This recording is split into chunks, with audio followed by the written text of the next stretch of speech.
지지난주에 이어서 12절에서 26절까지 보도록 하겠습니다. 자, 예수님께서 제자들에게 약속하신 말씀이 무엇입니까? 4절에 나와 있죠. 1장 4절. 예수님은 제자들에게 예루살렘을 떠나지 말고 내게서 들은 바 아버지께서 약속하신 것을 기다리라고 명령하셨습니다. 아버지께서 약속하신 것은 바로 성령을 주시겠다는 그러한 말씀입니다. 자, 제자들은 이 말씀을 듣고 또 예수님이 승천하신 후에 어떻게 했습니까? 예수님의 그 약속의 말씀을 들었죠. 그 다음에 믿었습니다. 그리고 순종했습니다. 만약에 제자들이 예수님의 명령을 순종하지 않았다면 교회의 역사는 시작되지 않았겠죠. 예수님의 제자들은 예수님의 그 약속의 말씀을 믿고 기다리면서 순종했습니다. 약속의 말씀을 믿는 것도 중요하지만 그냥 단순히 믿고 끝나는 것이 아니라 그 말씀에 순종할 때에 하나님의 기적이 일어난다는 것입니다. 여기서 순종은 귀를 기울여 듣는 것입니다. 하나님의 말씀을 귀를 기울여 들을 때 그 말씀이 무슨 뜻인지 알고 바르게 순종할 수 있겠죠. 그냥 하나님의 말씀은 듣지 않고 그냥 순종한다는 것은 있을 수가 없는 거죠. 하나님의 말씀을 듣고 그에 따라 순종할 때에 하나님의 역사는 시작됩니다.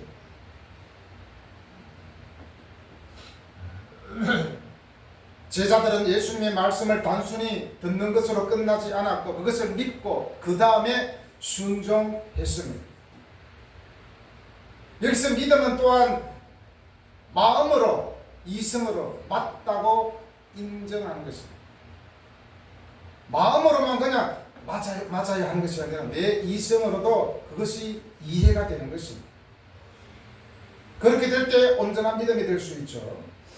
믿음은 단순한 감정이 아닙니다. 그리고 단순히 지식적 동의가 아닙니다. 여기에는 신뢰와 충성과 행위의 관계 속에서 신실함까지 포함됩니다. 그리고 하나님의 약속은 신실하다는 것은 변함이 없다는 것입니다. 일관성이 있다는 것입니다. 그래서 그 약속을 믿고 순종할 수밖에 없는 것이죠. 자, 이렇게 주님이 약속을 믿고 떠나지 말라고 하신 그 예루살렘의 모든 제자들은 집결했습니다. 여기 보면 1절에 보면 감람원이라는 장소가 나왔죠. 그리고 예루살렘이라는 장소가 나옵니다. 이 감람원은 올리브산이라고도 하는데 감람산, 올리브산 그렇게 부르는데 바로 여기에서 예수님께서 성천하셨습니다. 그리고 예수님께서 예루살렘에 가서 기다려라. 그러면 하나님께서 약속하신 성령을 보내주시겠다. 그렇게 말씀하셨습니다. 그것을 믿고 예루살렘으로 모든 제자들이 집결하게 됩니다.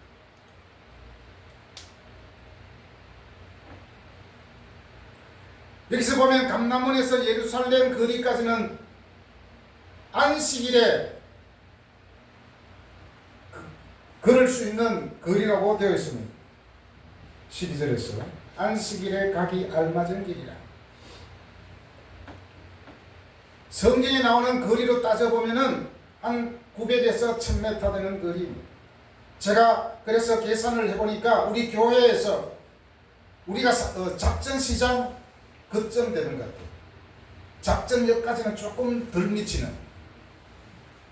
어떤 면에서는 작전 이동입니까? 작전 1동. 작전 1동을 치면 되겠죠. 동그랗게. 아주 짧은 거죠. 그래서 감람산에서 예루살렘까지는 얼마 되지 않는 거리입니다.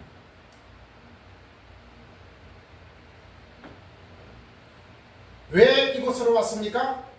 바로 예수님께서 성령을 보내주시겠다고 하신 장소이기 때문입니다. 제자들은 예수님의 이러한 말씀을 믿고 적극적으로 순종했습니다. 그렇습니다. 우리는 하나님의 말씀을 믿고 순종하는 것이 신앙의 자세이죠.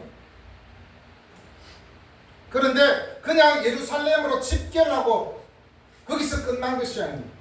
그들은 무엇을 했습니까? 14절을 보십시오. 더불어 마음을 같이하여 오로지 기도에 힘썼다라고 되어 있습니다. 예수님이 성령을 주시겠다는 그 말씀을 믿고 마냥 그냥 있었던 것이 아니라 기도했다는 것입니다. 성령이 임한 날은 이제 2장에 보면 나오는데 오순절 날입니다. 이 오순절은 예수님이 부활하신 후 50일째 되는 날입니다. 그리고 예수님이 감람산에서 성천하신 후 10일째 되는 날입니다. 그래서 제자들은 성령이 임하는 날까지 10일이 아직 남아있었기 때문에 뭘 할 수 있습니까? 우선적으로는 기도를 했습니다. 아무리 하나님의 약속을 믿고 순종한다 할지라도 그것을 기다리지 못하면 안 되는 거죠. 그냥 마냥 기다리는 것이 아니라 기도하면서 기다릴 때 역사가 일어나는 것입니다. 10일이면 엄청난 날짜입니다. 아직 많이 남아있는 날짜입니다. 바로 이때 필요한 것은 기도와 인내가 필요한 것입니다. 히브리서 10장 36절에서 말씀합니다. 그분께서 약속하신 것을 받기 위해 인내하라라는 말씀이 나옵니다. 여러분, 우리에게 믿음에는 인내가 따릅니다. 믿음과 순종이 따르고 그리고 그 순종을 통해서 인내가 있어야 돼요. 인내는 그냥 주어지는 것이 아닙니다. 하나님의 약속을 굳게 믿고 할 때에 그 인내는 따라오는 거죠. 그래서 야고보서 1장 3절 4절에서 우리에게 말씀합니다. 이는 너희 믿음의 시련이 인내를 만들어내는 줄 너희가 알미라. 믿음을 지키기 위해서는 우리의 시련이 오게 되어 있습니다. 믿음을 지키고자 할 때는 시련이 우리에게 따라옵니다. 그 시련을 어떻게 합니까? 참아야 돼요. 그냥 참습니까? 기도하면서 참습니다. 믿음이 없다면 이 시련도 참지 못하겠죠. 그래서 인내는 성령의 열매입니다. 우리 그리스도인의 가장 탁월한 성품 중에 하나가 바로 인내입니다. 인내를 온전히 이루라. 이는 너희로 온전하고 구비하여 조금 더 부족함이 없게 하려 함이라. 하나님께서 우리에게 인내하라는 것은 우리에게 온전하고 모든 것을 구비하여 조금 더 부족함이 없게 하시기 위해서 인내를 이루라고 말씀하고 있습니다. 많은 사람들은 머리는 좋고 가진 것도 많은데 이 인내심이 부족하기 때문에 실패하는 경우가 많이 있습니다. 인생은 어찌 보면 짧다고 하지만 어떤 면에서는 또 깁니다. 그 긴 과정 속에서 믿음을 지키기 위해서는 바로 인내가 필요하죠. 여러분, 우리가 열매를 얻기 위해서 확신을 가지고 열심히 해야 하지만 인내 없이는 이룰 수 없다는 것입니다. 이런 말이 있잖아요. 공부는 머리로 하는 것이 아니라 엉덩이로 하는 것이다. 그만큼 인내하라는 거죠. 자, 이렇게 인내를 할 때 우리는 때로는 힘이 들기도 합니다. 그래서 제자들은 어떻게 했습니까? 14절에서 오로지 기도에 힘썼다라고 되어 있습니다. 그냥 참으면 너무너무 힘듭니다. 그래서 기도를 하는 것입니다. 여러분, 하나님을 믿는 사람들이 교회만 오는 것이 중요한 것이 아니라 바로 기도해야 됩니다. 기도는 우리가 할 수 있는 가장 강력한 무기이기 때문입니다.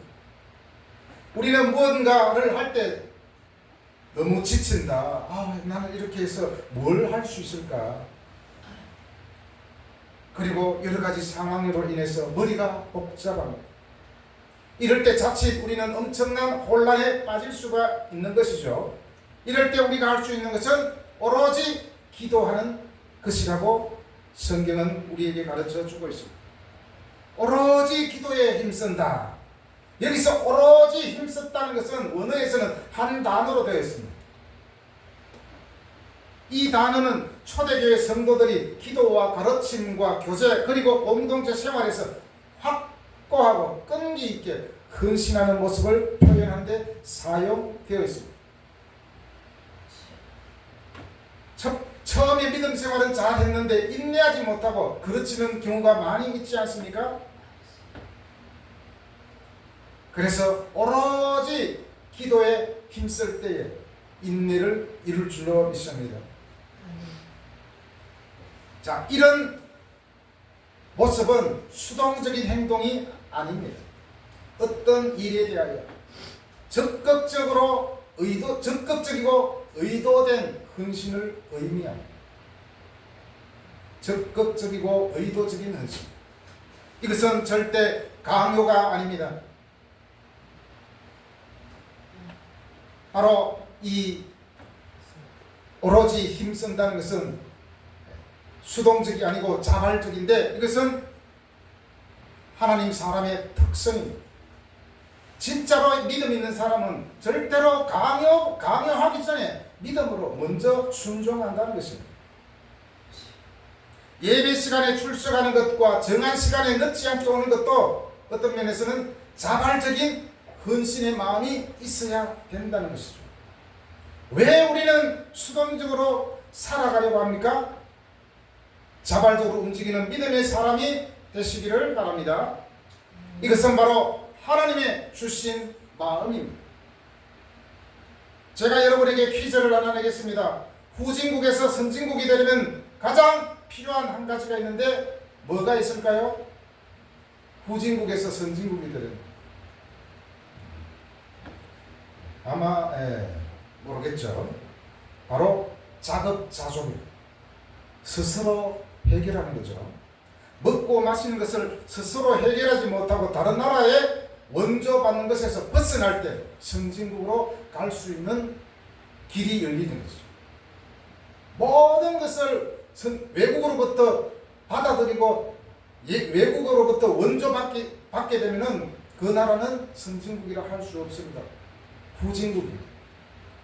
그래서 자급자족이 필요한 것이죠. 이것처럼 우리의 신앙도 마찬가지입니다. 자급자족적인 신앙이 필요합니다.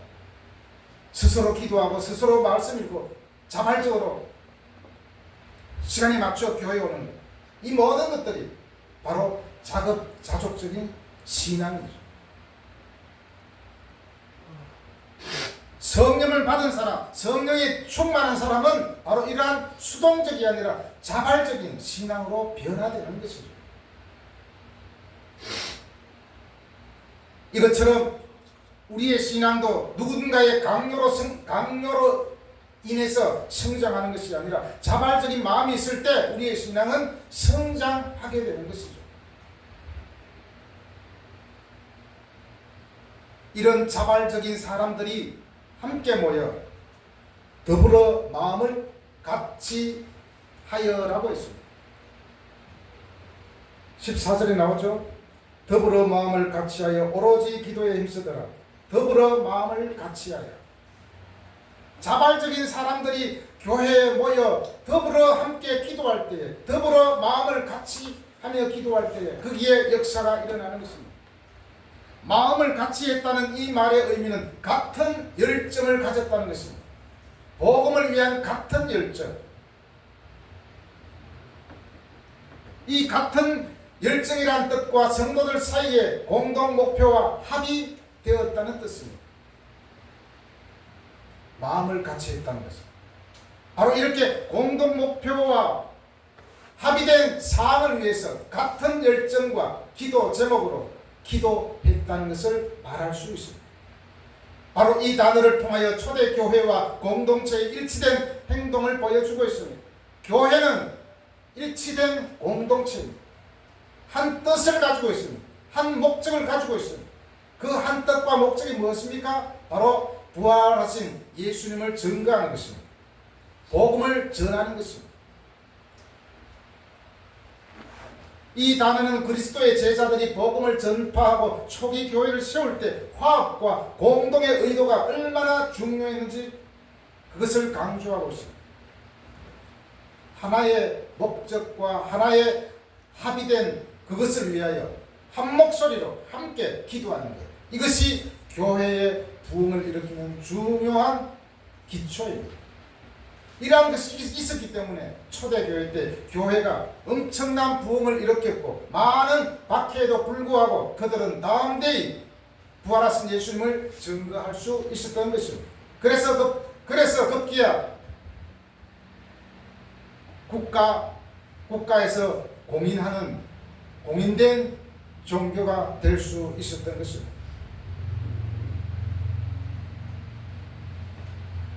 그들은 예수님의 성천 후에 하나님의 인도를 구하는 데 있어서 무엇보다도 연합했음을 강조합니다. 그들은 다 마음을 같이하여 여자들과 예수의 어머니 마리아와 예수의 동생들과 함께 기도에 힘썼다. 사도행전 2장 46절에 보면 초대교회 신자들의 공동체적인 삶을 보여주고 있습니다.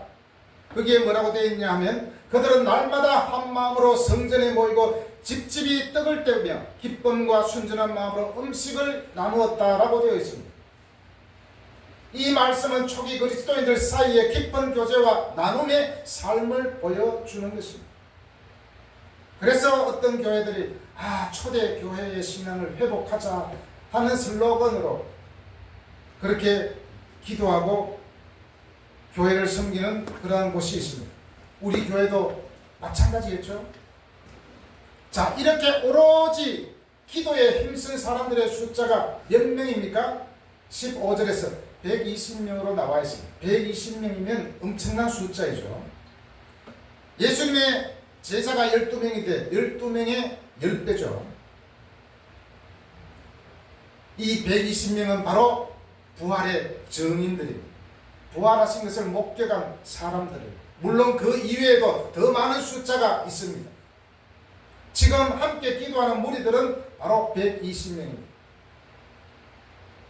이 120명 모두는 처음부터 예수님과 함께 하지 않았고 부활을 목격한 사람으로 볼 수 있습니다. 그리고 여기서 120명이라는 숫자는 단순한 그런 숫자가 아닙니다. 유대교 율법에 따르면 종교 공동체는 최소 120명의 인원이 있어야만 자치가 가능했다고 합니다. 그리고 각 재판관은 보통 최소한 10명의 공동체 구성원을 대표하거나 그들을 거느리고 있었습니다. 그래서 이제 막 탄생한 그리스도의 제자 공동체가 정당하게 자율적인 공동체에서 존재하게 되었으며 그에 따라 12명의 지도자들이 필요하게 되었음을 말하고 있는 것입니다. 교회가 부흥이 되고 사람이 많아지면 맞는 지도자를 세우게 됩니다. 일꾼들을 세우게 됩니다. 지금 새로운 사도를 세워야 되는데 한 명이 지금 빠져 있습니다. 누가 빠졌죠? 바로 가룟 유다입니다. 그래서 16절에서 베드로가 제안을 합니다. 형제들아, 성령이 다윗의 입을 통하여 예수 잡는 자들의 길잡이가 된 유다를 가리켜 미리 말씀하신 성경이 응하였으니 마땅하도다. 예수 잡는 자들과 길잡이가 된 유다는 지금 죽었고 없습니다. 그래서 새로운 사도를 뽑아야 됩니다.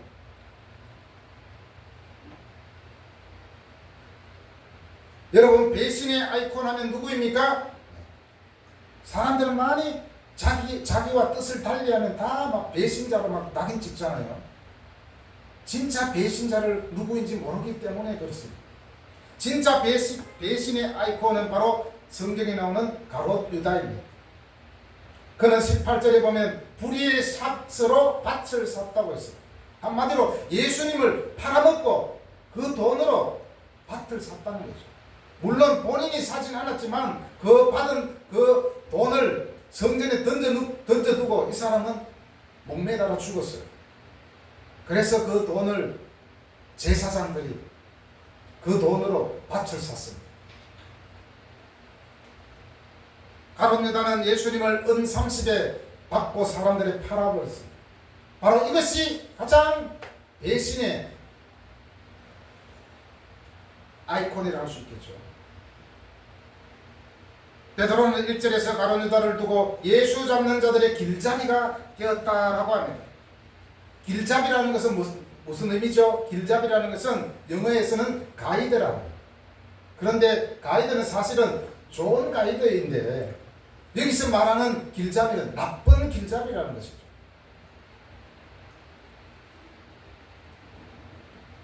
우리나라에서 주로 사용하는 말이 있잖아요. 앞잡이라는 말이 있잖아요. 저 사람은 일본의 앞잡이야. 저 사람은 김일성의 앞잡이야. 이런 말을 예전에 많이 썼습니다.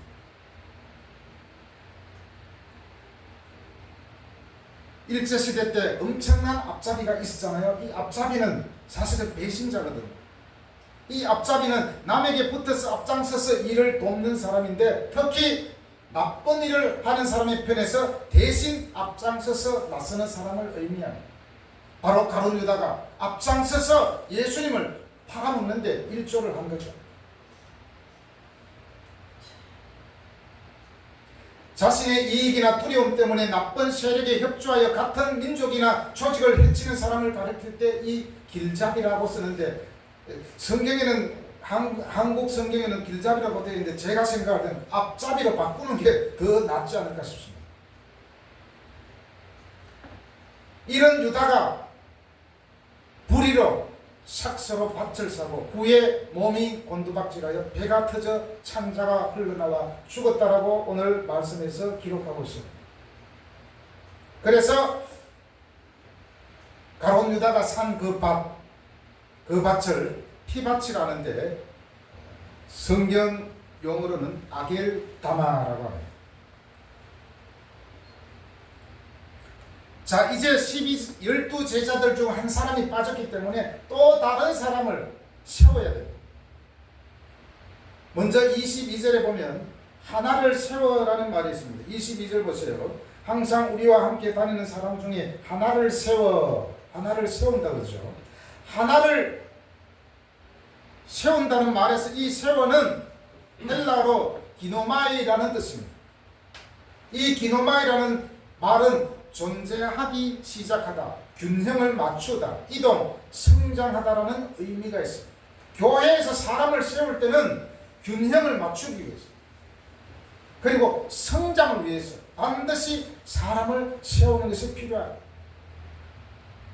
여러분, 나라나 조직에서도 사람을 세우는 일을 인사라고 하지 않습니까? 그리고 인사가 만사다라는 말이 있습니다. 그만큼 일할 사람을 세우는 것이 얼마나 중요한지 모릅니다. 사람을 잘 세워야 나라가 잘 돌아가고, 사람을 잘 세워야 회사가 잘 돌아가고, 사람을 잘 세워야 교회가 제대로 성장해 가는 것입니다.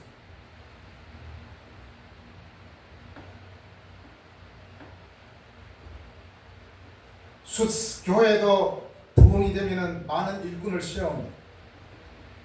교회 성장함에 있어서 일꾼을 잘 세우는 것이 필요합니다. 이제 예수님을 팔았던 유다의 빈자리를 채워야 하는데 나머지 사도 한 사람을 세워야 되는데 어떤 사람으로 뽑으면 될까요? 첫 번째로 함께 다닌 사람이 필요합니다. 22절에 나오죠. 22절 함께 다닌 사람, 바로 예수님과 함께 다닌 사람을 말합니다. 그리고 예수님이 요한에게 세례 받았을 때부터 십자가에 죽기까지 함께 했던 사람을 말합니다. 바로 이런 사람은 예수님의 말씀을 가까이서 들은 사람입니다. 예수님이 누구인지 너무나도 잘 압니다. 그리고 그분의 기적과 그리고 그분의 고난을 목격한 사람입니다. 첫 번째로 함께 다닌 사람이 중요하죠. 또 더 중요한 것이 있습니다. 바로 부활하신 것을 증언할 사람입니다. 그래서 부활을 목격한 사람이 필요합니다. 왜냐? 부활하신 예수님을 증거해야 되기 때문에.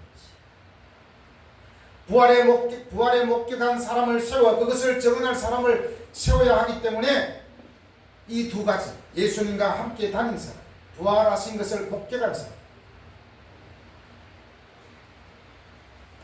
이것은 복음을 선포하지 않고서는 사도직이 없다는 것을 의미합니다. 오직 사도의 임무는 바로 부활하신 예수님을 증거하는 것입니다. 베드로가 여기서 목격자 증인을 필요로 한다는 것을 인정하는 것입니다. 요한복음 19장 35절에서 자신을 두고 목격자라고 부릅니다. 어떤 면에서는 우리들도 예수님의 목격자가 되어야 됩니다. 물론 2000년 전에 직접 눈으로 보지 않았지만 마음으로 믿음으로 주님을 만났고 거듭남을 체험했기 때문에 우리는 부활의 증인이 되어야 됩니다.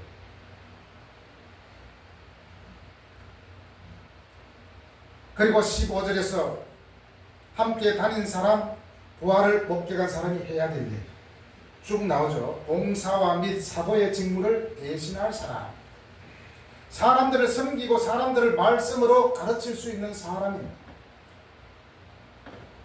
이때 당시에 예수님의 말씀을 가르칠 때에 부활을 목격한 사도만이 온전히 예수님을 전가할 수 있겠죠.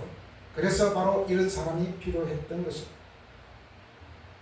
이렇게 귀한 직무를 예수님을 팔아먹은 가룟 유다는 그 직무를 버렸습니다. 너무나도 귀중한 직분을 어리석게 버렸다는 것이죠. 여기서 버렸다는 것은 구약 성경에서 하나님의 계명에 반항했다는 것입니다. 계명을 어겼다는 것이죠. 신약 성경에서는 명령이나 법을 어기거나 위반하여 범죄했다는 것입니다. 그래서 예전에는 사실 교회에서 심각한 죄를 짓는다든지 하면은 교회에서 추방을 시켰어요. 출교를 시켰어요. 당신은 교회 공동체를 이루어 나가는데 해야만 될 뿐이니 당신은 이 교회에서 나가십시오. 제명을 시켰어요. 요즘에는 그런 게 없죠. 있는데 교회 법적으로는 있는데 하지 않는다는 거죠.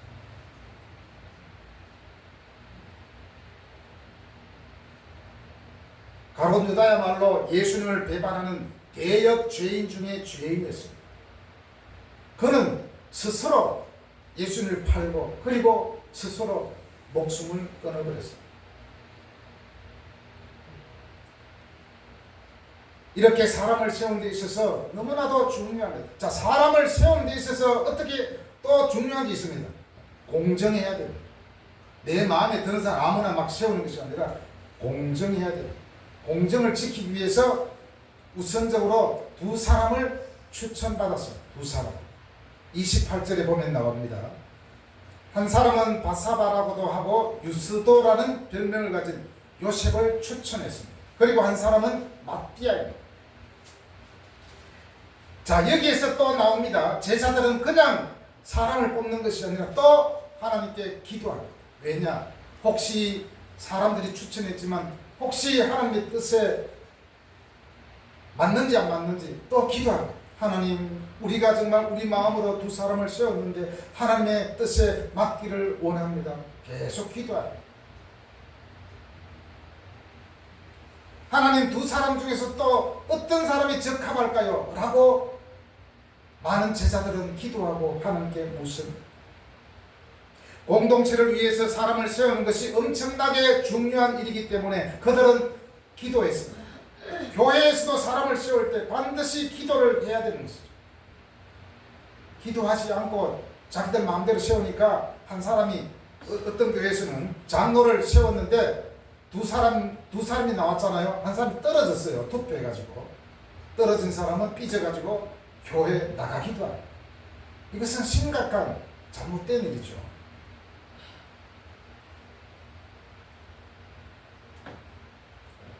그런데 오늘 성경에서는 그 공정성을 기하기 위해서 두 사람을 추천하고 또 그들을 위해서 기도했어요. 그리고 또 중요한 일이 있죠. 26절 같이 읽어보겠습니다. 시작. 제비 뽑아 마띠아를 얻으니 그가 11사도의 수에 들어가니라. 분명히 두 사람 다 예수님과 처음부터 함께한 사람입니다. 그리고 부활을 목격한 사람입니다. 이렇게 놓고 볼 때 두 사람 다 흠잡을 데 없는 그런 사람들입니다.